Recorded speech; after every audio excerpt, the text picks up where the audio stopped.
એવી રેસીપી બનાવવાની છે કેમ કે તે નાના મોટા બધાને છે તે ખાવાનો સમય છે તે નથી ભાવતી, કેમ કે તે લોકોને એમ લાગતું હોય છે કે તે શાક છે તે કડવું લાગતું હોય છે, પરંતુ આપણે બનાવીએ છીએ તે શાક છે તે કડવું નહીં બને. અને જે છે તે કઈ રીતના બનાવું તે હું તમને બતાવું છું, જેથી કરીને છે તે એક વખત ખાશે તે વારંવાર છે તે આ રીતનું શાક ખાશે અને 100% કે એક વખત નથી ભાવતું તે લોકો પણ ખાશે એટલે આંગળા ચાટતા થઈ જશે તેવું શાક બને છે. તમે ચોક્કસ બનાવજો, ન હોય તો ચેનલ સબસ્ક્રાઇબ કરી દેજો, લાઈક કરી દેજો, શેર કરી દેજો અને કોમેન્ટમાં બતાવજો તમને આ વિડીયો કેવો લાગે છે. આજે આપણે છે તે કારેલા છે તે ભરીને શાક બનાવવાનું છે, કેમ કે ચોમાસાની ઋતુમાં ભરેલા કારેલાનું શાક છે એકદમ ટેસ્ટી લાગે છે. તે બનાવવા માટે થઈને અહીં આપણે છે તે કારેલા લીધા છે, આ રીતના છે તે નાની સાઈઝના આપણે કારેલા લીધા છે. તો તેને પહેલાં તો આપણે છે તેની સાલ પાડી નાખવાની, એટલે બહુ સાલ નથી પાડવાની, મતલબમાં અહીં આપણે છે તેને આપણે આ રીતના લેવાનું અને તેને શરીર મદદથી છે તો આ રીતના કટ કરી અને તેને છે તો આ રીતના આપણે કરી નાખવાનું. ખાલી ઉપર આપણે છે મતલબમાં કે આ રીતના આપણે શરીરને આપણે ઘસવાની છે આ રીતે, એટલે છે તો આપણું છે તે કડછા ન બને. આ રીતના આપણે સાલ પાડી નાખીએ એટલે કે નકર કડવું શાક ઘણા લોકોને એમ થતું હોય છે કારેલાનું શાક કડવું હોય છે, તો આ રીતના બનાવે છે તો કારેલાનું શાક કડવું નથી બનતું અને બધા લોકો છે તે આંગળા ચાટતા થઈ જાય તેવું જ આપણું શાક બને છે. હવે તેને છે તે આપણે આ રીતના તમે જોઈ શકો છો કે પાડી નાખીએ છીએ સાલ. તો હવે તેને છે તે આપણે છે તો આ રીતના એક શરીરને આપણે આ રીતના ઊભો શેકો પાડી દઈશું, કેમ કે આ નાનું ને એકદમ પતલું છે એટલે આ રીતના શેકો પાડવો પડે, નકર ન પાડવો પડે. હવે છે તેની અંદરથી આપણે છે તે બિયા છે તે આપણે કાઢી લેવાના છે. આ રીતના કરીને આ રીતના કરશું એટલે છે તે ખુલી જશે આખું.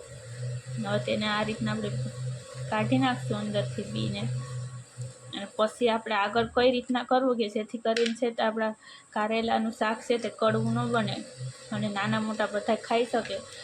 એટલા માટે થઈને આપણે છે તે આગળ જોતા રહીશું બ્લોકમાં.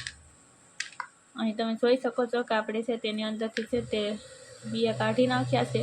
આ રીતના આપણે છે તે બધા કરી નાખીએ ને તેને અહીં આપણે છે તો આ રીતના આપણે પાણી લીધું છે મોટા વાસણમાં, તેની અંદર જ આપણે નાખતા જવાના છે. આ રીતના આપણે બધા કરી નાખીએ.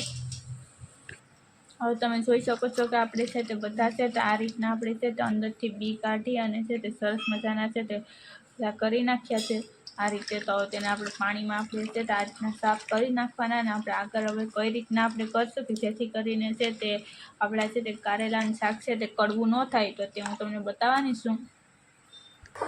હવે તમે જોઈ શકો છો કે આપણે છે તો અહીંયા પાણી ગરમ થવા મૂકી દીધું છે. તે પાણી ગરમ થઈ ગયું છે તો તેની અંદર છે તે પહેલાં આપણે છે તે મીઠું એડ કરી દેવાનું, કેમ કે મીઠું નાખીએ છીએ એટલે છે તે આપણે છે તે કારેલા બફાવામાં છે તે કંઈ વાર નથી લાગતી, સખત છે તે ફટાફટ આપણે બફાઈ જાય છે. તો હવે આપણે છે તે આ કારેલા છે તેને આ રીતના પાણીમાં ધોઈ અને તેને નાખી દેવાના આ રીતે. અને તેને છે તો આપણે ઢાંકવાનું નથી, કેમ કે આપણે ઢાંકી દઈએ છીએ તો છે જ આપણા કારેલાનું શાક છે તે કડવું થાય છે, પરંતુ આપણે કારેલાનું શાક છે તે આપણે કડવું ન થાય ને બધા આંગળા ચાટતા થાય એવું થાય. એટલા માટે થઈને અહીં આપણે છે તેને આપણે ઢાંકવાનું નથી, તેને આપણે ખુલ્લા જ આપણે બાફવા દેવાના છે આ રીતના ઢાંકણ પેક કર્યા વગરના. એટલે છે તે આપણે બફાઈ જશે. આ 10 થી 15 મિનિટ જેવું થશે એટલે આપણે કારેલા છે તે બફાઈ જવાના છે. હવે તમે જોઈ શકો છો કે આપણે 10 મિનિટ થઈ ગઈ છે અને આપણા છે તે કારેલા છે તે આ રીતના છે તે બફાઈ ગયા છે. તો તેને આપણી છે તે નીચે ઉતારી લઈશું ગેસને આપણે ઓફ કરીને. હવે ગેસને ઓફ કરીને આપણે તેને નીચે ઉતારી આવે તેને આપણે આ રીતના છે તે પાણીને છે તે કાઢી નાખવાનું છે, એટલે ઉપર છાણી રાખી દેવાની. એટલે છે તો આ રીતના આપણે ઠંડાઈ થઈ જશે અને પાણી છે બધી નીકળી જાય આ રીતના.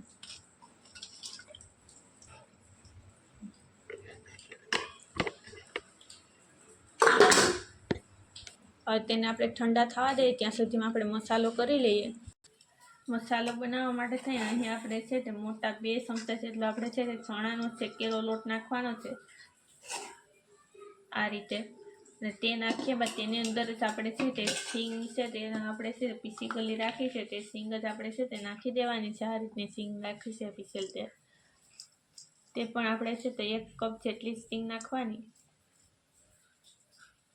સિંગ નાખ્યા બાદ હવે છે તેની અંદર આપણે છે તે લસણની પેસ્ટ તૈયાર કરીને રાખેલી છે તે નાખી દઈશું. તે અહીં આપણે છે તે 1 ચમચી જેટલી આપણે લસણની પેસ્ટ બનાવીને રાખી છે તે નાખી દીધી છે.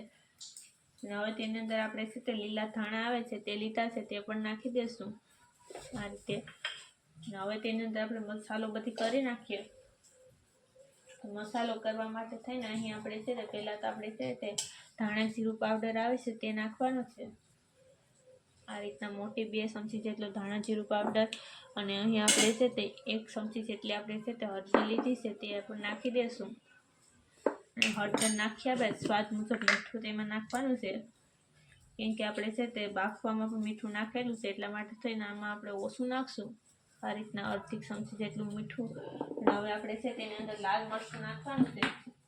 તો લાલ મરચું છે કેમ કે આપણે મરચાં કે આદુ કે નથી નાખેલું એટલે તીખાશ છે તે ઓછી હશે, તો તેની અંદર આપણે છે તો અહીં આપણે 1 ચમચી જેટલું લાલ મરચું પાવડર નાખી દઈશું આ રીતે.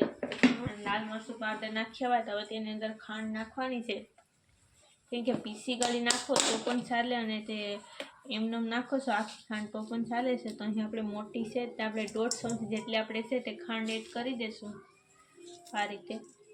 અને છે તો હવે તેની અંદર આપણે છે તે લીંબુ છે તેનો આપણે રસ એડ કરવાનો છે, એટલે છે તે તીખાશ છે તેનું બેલેન્સ થઈ શકે, ખટ મીઠો આપણો છે તે મસાલો તૈયાર થાય એટલા માટે થઈને. તો અહીં આપણે છે તે લીંબુનો રસ નાખી દીધો છે 1 લીંબુનો. હવે તેને આપણે સારી રીતના હાથની મદદથી મિક્સ કરી લઈએ એટલે છે તે સરસ મજાનું મિક્સ થઈ જાય. તો અહીં તમે જોઈ શકો છો કે આપણો છે તે એકદમ મસાલો છે ખટપટો જ બનશે, કેમ કે આપણે લીંબુ ને ખાંડ ને બધી નાખેલ છે એટલા માટે થઈને. અને હવે છે તેને આપણે લોટ છે તે પાણીએથી નથી બાંધવાનો, એ ખાસ ધ્યાન રાખવું. અને તમે જોઈ શકો છો કે આપણો બધો મસાલો મિક્સ થયા બાદ તેની અંદર આપણે તેલ નાખી દઈએ. તેલ નાખી અને આપણે છે તેનો આપણે લોટ બાંધી નાખવાનો છે સારી રીતે. તો અહીં આપણે છે તેની અંદર આપણે 1 ચમચી જેટલું આપણે છે તે તેલ નાખી દીધું છે અને લોટ બાંધી લઈએ. જોઈ શકો છો કે આપણે તેલ નાખવાથી આપણો લોટ છે તે સરસ મજાનો છે તે મિક્સ થઈ ગયો છે આ રીતના. અને હવે છે તેની અંદર છે તે આપણે કંઈ વસ્તુ નાખવાની નથી, કેમ કે ખટ મીઠો આપણો છે તો મસાલો રેડી છે. તો હવે આપણે છે તે કારેલા છે તે ઠંડા થઈ ગયા છે તમે જોઈ શકો છો. તો હવે તેની અંદર આપણે છે તો આ રીતના આપણે ભરી દેવાનો છે મસાલો આ રીતે. અને મસાલો ભરી અને તેને છે તે આપણે એક થાળીમાં છે તો તેની અંદર આપણે મૂકી દઈશું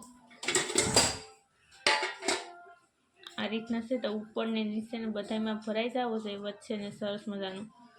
હવે તેને છે તો આ રીતના આપણે છે તો બધા ભરી લઈએ મસાલો. અહીં તમે જોઈ શકો છો કે આપણે કારેલા છે તે ભરી નાખ્યા છે આ રીતના અહીંયા. ને હવે આપણે છે તેને આપણે છે તે વઘાર કરવાનો છે કરી નાખીએ. અહીં તમે જોઈ શકો છો કે આપણે છે તે વઘારવા માટે થઈને અહીં આપણે છે તે તેલ ગરમ થવા મૂક્યું છે. તેલ ગરમ થાય એટલે તેની અંદર આપણે રાઈ નાખી દેવાની આ રીતના. અને રાઈ નાખ્યા બાદ તેની અંદર આપણે છે તે જીરું નાખવાનું છે 1 ચમચી જેટલું આ રીતે. અને જીરું નાખ્યા બાદ તેને છે તો આપણે છે તે લસણ છે તે નાખવાનું છે, એમ કે અડધું પીસેલું લસણ છે તે નાખી દઈશું આ રીતે. એટલે રાઈ ને જીરું પકડે છે તેની સાથે સાથે લસણ છે તે પણ પકડી જાય.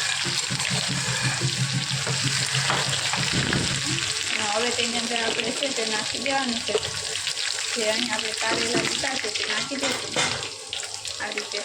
ગેસને આપણે ઓફ કરી દઈશું પછી નાખશું.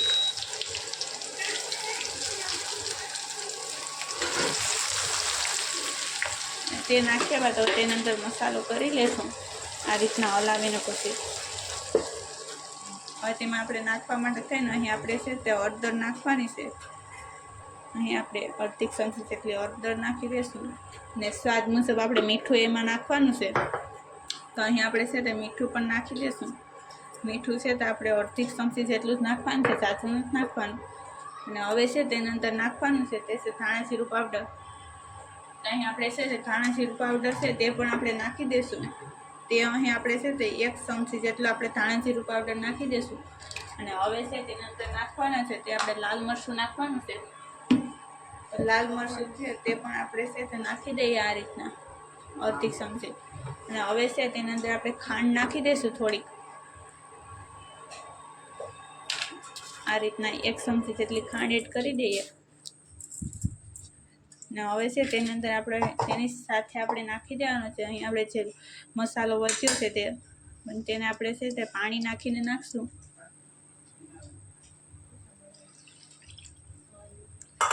આ રીતના પાણીમાં ધોઈને, એટલે છે તે એક સરખો છે તે આપણો મસાલો છે તે તેમાં મિક્સ થઈ શકે બધામાં આ રીતના. અને હવે ગેસને આપણે ફરી પાછો છે તે ચાલુ કરી દઈશું. હવે તેને આપણે છે તે મિક્સ કરી લઈએ બધી મસાલાની ઉપર નીચે કરીને આ રીતે. અને તેને હવે છે તે આપણે સળવા દઈશું, કેમ કે આમ તો આપણે છે તે સળી જ ગયેલા છે આપણે કારેલા, પરંતુ છે તે આપણે મસાલો બધી કર્યો છે એટલે છે તેને આપણે ફરી એક વખત આપણે સળવા દઈએ 5 મિનિટ માટે. અહીં તમે જોઈ શકો છો કે આપણું શાક છે તે એકદમ ચડી ગયું છે, પરફેક્ટ છે, મસાલા બધા પાકી ગયા છે. તો તેને આપણે છે તો નીચે ઉતારી લઈશું ગેસને ઓફ કરીને. હવે તેને આપણે નીચે ઉતાર્યા બાદ તેને આપણે છે તે એક પ્લેટમાં કાઢી લઈશું, કેમ કે આપણું છે તે એકદમ છે તે ઘટ એવું જ આપણું શાક છે તે તૈયાર થયું છે. અને આ રીતનું શાક જો તમે છે તે જે નોટ ખાતા શાક તેને પણ તમે આપશો કે ન ભાવતું હોય તે લોકોને, તો પણ છે તે આંગળા સાટી જશે, કેમ કે તેવું જ આ શાક બને છે. અને આ રીતના તમે શાક બનાવો છો તો નાના મોટા બધાનું ફેવરેટ બને છે. નકર મોટા ભાગના લોકો છે તે કારેલાના શાક ખાવાથી છે તે ડરતા હોય છે કે કડવું હોય છે એટલા માટે થઈને. તો આ રીતના તમે આપો છો તો ખાઈ જશે અને જોતાં જ ખાવાનું મન થઈ જાય છે. તેવું જ આપણું શાક આ બનીને રેડી થાય છે. અહીં તમે જોઈ શકો છો કે આપણું શાક છે તે બનીને રેડી થઈ ગયું છે. તો તેની ઉપર અહીં આપણે છે ધાણા પણ લગાવી દઈએ આ રીતના, કેમ કે ગરમ શાક હોય છે ત્યારે જ છે તેમાં ધાણા લગાવ્યા હોય તો એકદમ છે તે ટેસ્ટી એવું આપણું શાક છે તે તૈયાર થાય, કેમ કે તેનો સ્મેલ છે તો તેમાં આવે. ગરમ હોય શાક ત્યારે ધાણા લગાવીએ તો. અહીં તમે જોઈ શકો છો કે આપણું શાક બનીને રેડી થઈ ગયું છે અને ફટાફટ છે તો આપણું 10 મિનિટમાં આપણું શાક બનીને રેડી થાય છે. તો તમે ચોક્કસ બનાવજો. નવા હોય તો ચેનલને સબસ્ક્રાઈબ કરી દેજો, લાઇક કરી દેજો, શેર કરી દેજો અને કોમેન્ટમાં જરૂરથી બતાવજો તમને આ વિડીયો કેવો લાગે છે તે.